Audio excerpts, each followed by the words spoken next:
Hello everyone, Dave Landry here from DaveLandry.com. This is Trading Simplified. So what do we talk about? Well, I think it's important that I interrupt the previously scheduled programming to talk about before the bomb goes off. And that's going to make a lot of sense in just a minute. If I could do it, so could you. I want to show you a mystery chart, actually reveal a mystery chart, and show you one that we've been in for a long time and talk a little bit about how to stay with those positions. Housekeeping, I do take requests. It makes my job easier, as I say quite often. Let me know what you want me to talk about, and if I can't fit it into this venue, I can fit it into my weekly charts, which is a little bit more flexible. If you need to reach me, DaveLandry.com/contact. If you want the slides from this presentation, all the other presentations, including a market timing course, which we're going to talk a little bit about now, go to DaveLandry.com/StockCharts, and I'll give you all three of my books in PDF format and limited access to the members area. Essentially, I'm going to keep you busy for a long time. Get to know me. Okay, mystery chart reveal. This is Cook. We talked about this one last week and weeks prior. It was a TKO, nice little IPO, thrust from lows, nice little knockout move. Entry above the high, stop goes below the low, and the IPT was way up here.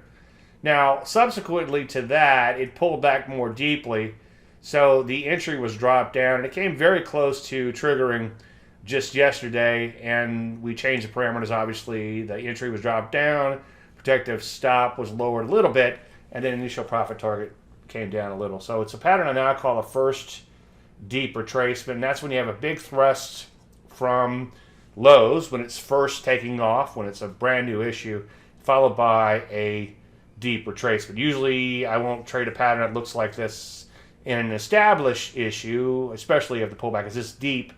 But, not that I won't trade deep pullbacks, but at IPOs, I tend to be a little bit more lenient when it comes to the first deep retracement. Sometimes they'll take off, and then they have a very, very, very deep retracement, and then take off again. Now, I just want to show you real quick. This is one we've been in forever. This is Academy Sports ASO. We bought it way back here, not on a theme or anything, obviously, but on technical analysis. I say obviously because I don't believe in trading themes, and I don't believe in confusing the issue with facts. But possibly the theme now is people were sick of being quarantined inside the house and they wanted to do something outside the house, so they went to Academy and bought some stuff. Anyway, in this particular case, we took partial profits here after playing that pullback, and then we've been trailing a stop higher for a long time. So we were doing pretty good back here. And then you begin to get a little bummed out, obviously, as the stock pulls back. Now, you don't know it's going to be a pullback at the time, so what do? Well, you just honor your stop. I know, easier said than done. I'll get to that in 1 second, too. So it begins to take off again. You feel it pretty good. Unfortunately, it starts to pull back and then takes off one more time and then pulls back even more deeply, coming dangerously close to that stop. And now, knock on wood, it's taken off once again.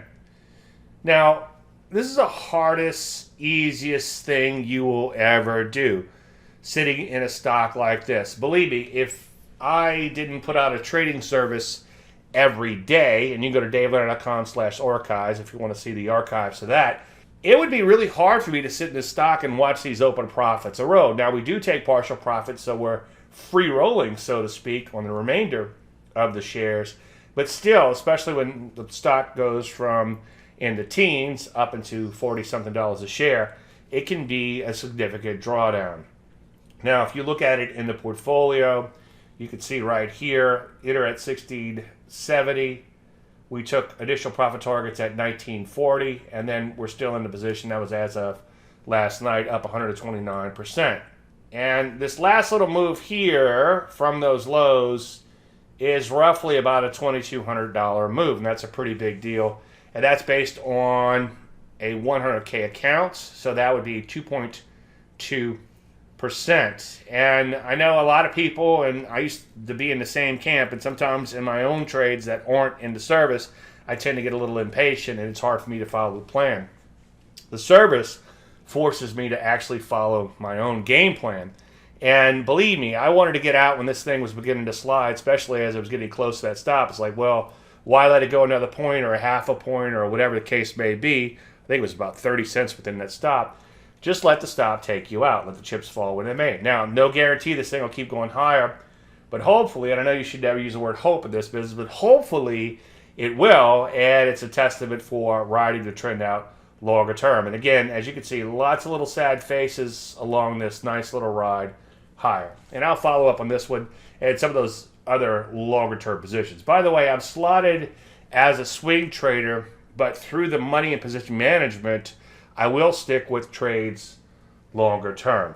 Now, I can't guarantee much in this business, both legally and ethically, but I can guarantee you this. When the market begins to drop sharply, my phone will start to ring. Long lost friends and relatives will somehow remember that I do something in the markets and they want my opinion. Now, usually I won't get a phone call until they're down 25, in many cases 30% or more. And my thinking then is, well, the bomb's already gone off. It's a little too late. What should you do? It's what should you have done? And it puts me in a lose-lose situation, because if I spout off some statistics that, well, you know, NASDAQ lost 70-something% of its value, as I'll show you in 1 second, a few years back, and go way back in time, and the S&P lost 83% of its value, and it becomes a bit of a fear-mongering, and if I tell them to get out because that could happen, then they get out. Of course, the market reverses at that point. As a trend follower, I don't know how far the trend is going to go. I just follow it down if it's going down, or follow it up if it's going up. In fact, some actually have called me, one person in particular, a trend following moron, and that name stuck. So the reason I wanted to do this presentation, interrupt our previously scheduled programming, is because a while back the market got iffy, and this got me to thinking about that maybe I need to get ahead of this market timing thing before the bomb blows up. Maybe I need to dust off some of my old market timing systems. And then the market improved, and I said, well, maybe I won't have to do that presentation. And the more I thought about it, I think it's very important that I do it now while conditions are doing really well, or decent at least. There's a few little areas that are questionable, but for the most part, the market's doing okay. But do it now while things are okay, so when, not if, the market begins to sell off, you, not so much you people, but I'll make my friends and relatives watch this presentation, will be ready. And you'll be ready too, of course. Whenever I do a presentation, as I said before, I pull out my copy of Distilled Wisdom and see if there's anything that's relevant. And I found this one this morning. Your life will be no better than the plans you make and the action you take. You are the architect and the builder of your life, fortune, and destiny. Alfred A. Montepert. At some point in your life, every asset class will lose half of its value. If you don't believe me, take a look at gold. Take a look at lumber. Just recently, someone recently said, oh, it's going to go up forever. And I was thinking to myself, like the line from Caddyshack, no, it won't, Danny. It'd have been funny if his name was Danny. But anyway, since he made that statement, lumber has dropped about 75%. Gold has lost half its value here and there, silver here and there. The stock market, bases the S&P, has lost half its value twice in my lifetime. So it will happen sooner or later.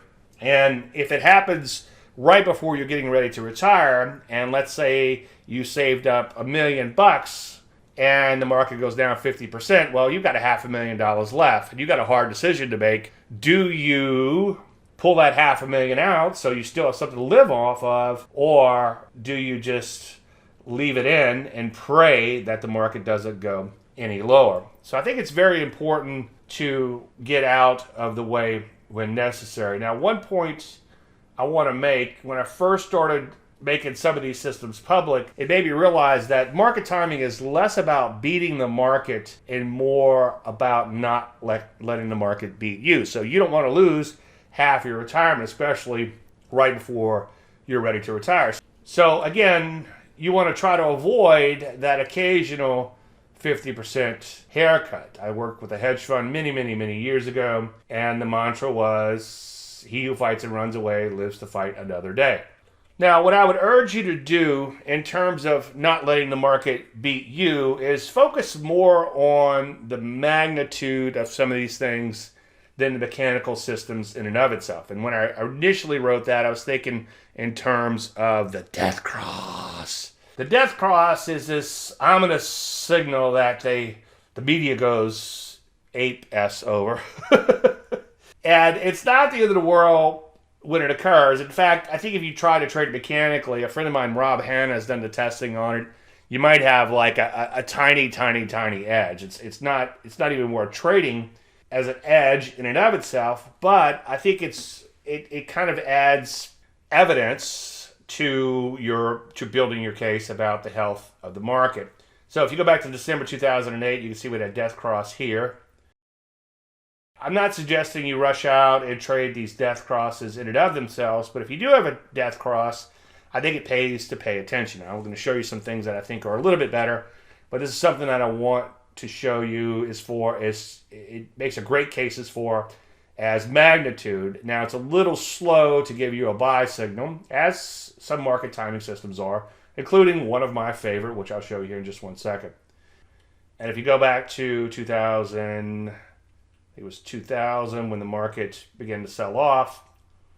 We had one in the S&P 500, and then you had a buy signal a long time later, a couple years later, but you could see that the magnitude of the drop was 44%. Now, this is what I call my 10% TFM system. TFM means trend following moron, FYI. And I'm going to flesh this out in painstaking detail in a couple of minutes, but we had a signal way back in the 30s, actually late 20s. The market, bases the S&P 500, lost 82% of its value. Of course, you're thinking that was then, this is now. Well, if you look at the signal 2000, the market lost 66% of its value from the signal, and actually peak to trough was down 77%. Now this is basis the Nasdaq. It's going to be a little bit more volatile. Anyway, big moves can happen. Now, I've talked a lot about bow ties in prior presentations.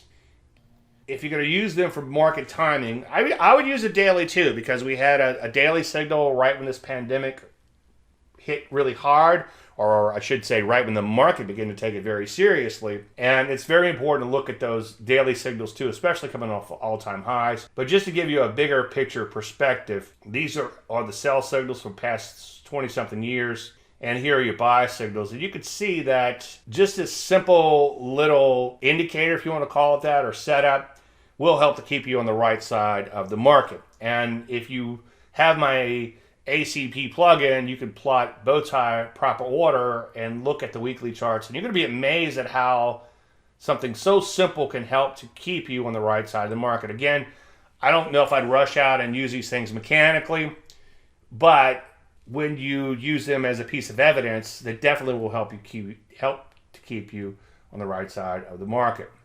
Now, I like to simplify things as much as possible, and that's why when they said, "Hey Dave, what do you want to call your show?" I said, well, let's call it Trading Simplified. I already have that trademark, but I got to thinking, how can I keep market timing simple? Could it be as easy as A, B, C? The whole basis of technical analysis is if a market's going to go from A to C, it's going to have to pass through B along the way. Now, if it's going to get beyond C, not to be confused with beyond say, it's going to have to near C first. So A to C has to pass through B, and you can't just blindly buy at B, by the way. But I do have an IPO pattern that does pretty much just that. But my feeling is, as long as a market is near C, when I say market, in this case, I'm talking about something like the S&P 500, then I think it's okay to stay long. Now, when it drops from C to near C on its way back to B, and hopefully not, but possibly A, you want to get out of the way. So my feeling was when I developed this system is, what if we just stay long as we are near C, so to speak? Now for the S&P 500, we're going to let C equal the 50-week closing high. And all of this is done for you, by the way, in the plugin, which is free. And in order to get it for free, all you have to do is like this video. You are welcome. And if you don't like this video, go have no fun somewhere else. I'm half kidding. So for the S&P 500, near C is 10%. If you're within 10% of the 50-week closing high, and I'm going to show you a little indicator. It's very simple in just 1 second. You want to work to stay long. So here's the 50-week closing high right here. Okay, this is S&P 500. This is the ACP platform. And all I do is I take 10% off of that high, so to speak. So this line is 90% of that closing high. And if you look at the histogram at the bottom, as long as we are below the dotted line, it means that we're near C, and near C is defined as within 10% of C. Then the market is okay. And once we get 10% or more away from that 50-week closing high, in other words, drop below this buy line, then there is a possibility that the market is in trouble. And that might be one of those cases where you might want to fight and run away, so you live to fight another day. So Tarzan speak, when we are less than 10% away from C, and C being the 50-week closing high, good, Tarzan speak. When we are 10% or more away from the 50-week closing high, bad, Tarzan speak. And once again, good, when we are within 10% of C or near C or above the buy line, however you want to look at it. So very, very simple little indicator here. I wouldn't use it in and of itself because this is not the whole system, and I do have a little bit of a whipsaw filter, which I'll show you here in just 1 second. Now let's shift gears and talk about Landry Light for a second. So along the lines of staying long above the buy line and out of the market, and for the more advanced, short the market below the buy line as a general guideline, what would happen if you stayed long as there was Landry Light? And downside Landry Light, obviously, you would stay short the market or out of the market. So let's take a look at that. Stay the light is good. A long story about that, but anyway.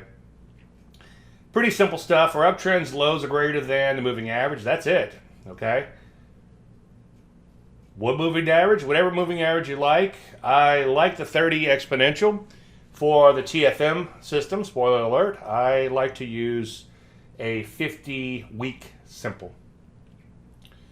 But you can see in this particular case, the lows are greater than the moving average. That's it. There's daylight, so to speak, between the lows and the moving average, or as we now call it, Landry Light.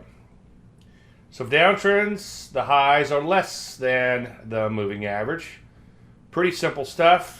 And you're going to be amazed at how something so simple can help, not mechanically, but can help to keep you on the right side of the market.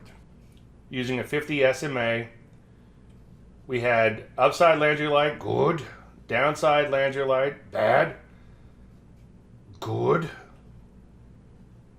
Bad.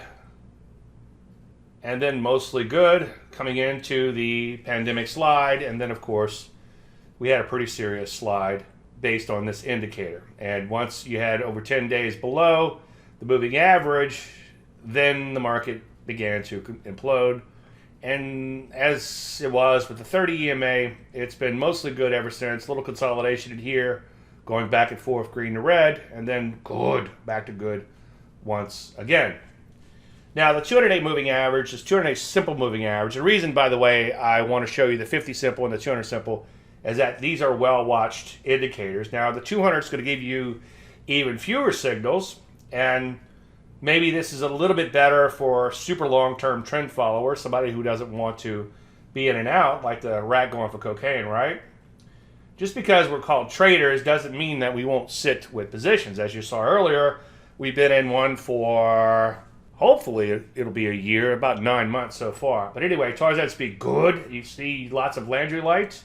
And as you can see, because the moving average is so far away, this consolidation did not create any Landry light to the downside. And then, of course, the pandemic slide, you also had signals with downside Landry light. Now, if you'd have waited for 10 bars below the 200, you might have given up most of this slide. But the point I'm trying to make here is that depends on what moving average you want to use, but they're all going to give you signals. Some may be a little slower than others, but they can be in a keyword in that sentence, help to keep you on the right side of the market. And notice since last June, we've had nothing but upside Landry light the whole way. So Tarzan's Peak, good. Now, for the TFM 10% system, I use a 50-week moving average as a whipsaw filter. And that'll make sense in just 1 minute. So that's a 50-week moving average. This is the weekly chart. And notice we had a lot of green coming in, but then the Landry light disappeared because we crossed the moving average, okay? So at this point, doesn't mean you should sell the form. You might want to have it appraised. But at least get a little cautious. Maybe pull your horns in a little bit when you close below that 50-week simple moving average. So Tarzan's Peak, cautious. Now here are the rules combining those two simple concepts. Buy when the market is less than 10% away from its 50-week closing high. In other words, near C, and the last 2-week lows are greater than the moving average. In other words, you have 2 weeks of Landry light. A little bit more stringent on the upside than the downside, and this was created as a long-only system, and basically was created to help avoid the diaper change moments, which I'll show you in just 1 second. Metaphorically, don't worry. And you want to exit when the market is 10% or more away from its 50-week closing high. In other words, it's no longer near C, and the close is less than the 50-week moving average, like I just showed you. We're not waiting for downside Landry light, because if we do, the market, because they slide faster than they glide, don't correct me, David Keller, I know a glide technically does go down, but just old Wall Street adage, they slide faster than they glide. In other words, they glide higher, nice and slow, but then when they fall, they go down. Maybe a better analogy would be stocks take the escalator up and the elevator down. So here's the two signals, so to speak, or indicators, so to speak, combined on a chart. Notice that we had a close below, as I just said, the 50-week moving average, and we also closed 10% below, or more than 10% away from the 50-week closing high. If you look down here, you can see anything less than 10%, the market is still okay. Doesn't mean that it's great, okay? Doesn't mean it'll keep going up. But you want to err on the side of hanging on, okay? I mean, obviously always honor your stops, but you can breathe a little easier as long as you're near C. So greater than 10% or below the buy line, however you want to look at that. And below the 50-week moving average, you want to get out. You want to get back in when you have 2 weeks of Landry light, and that's above, again, the 50-week moving average, and when you're also above the buy line. Now, just real quick, this particular signal here, you could say, well, Dave, that was a whipsaw. It's like, well, yeah, this thing sold off about 30% from the signal, and we'll look at the exact math in just 1 second. And believe me, it's pretty hard to sleep for these weeks on end when the market is going straight down. It's a lot easier to sleep when you're out of the market. So what if you get back in a little bit higher? You're still going to capture the crux of the longer term move. And this works especially well when the market goes down for a long time, because eventually this buy line will catch up to the price. Now, let's take a look at the system going back to the late 20s. And initially I did this over about 30 years. And although I'm a trader, and this is a trading system, it only had about 11 signals and 31 years. So that's not really that much. And if you go all the way back 93 years, it's only 39 trades in 93 years. So that's not a whole lot of trading, so to speak. And in some of these cases, we've been in for a long time, or the system, I should say, has been in. The last signal here, 2020 and July. So for over a year and a month, thereabouts, we haven't had a sell signal in this system. Now here's the most important thing to look at the diaper change moments. And again, market timing is less about beating the market and more about not letting the market beat you. So you can see throughout history, there's been quite a bit of spills that were greater than 20%. Now, if we up that to 24%, I did 24%, I thought 25% would be a good round number, but there were a lot of 24% slides in here, or several at least, and I think that's a significant market slide. If you lose almost a quarter of your money, then you might begin to pay attention, or that might wake you up a little bit. So there's quite a few huge market moves, and then when you go up to 40%, you could see it doesn't happen that often, but as I said earlier, it's happened a couple of times in my lifetime where the market has lost over 40%. Some of you guys are a little bit older than me actually remember the 70s and how bad it was back then. So over that 30-something year period, there's been quite a few spills in the market.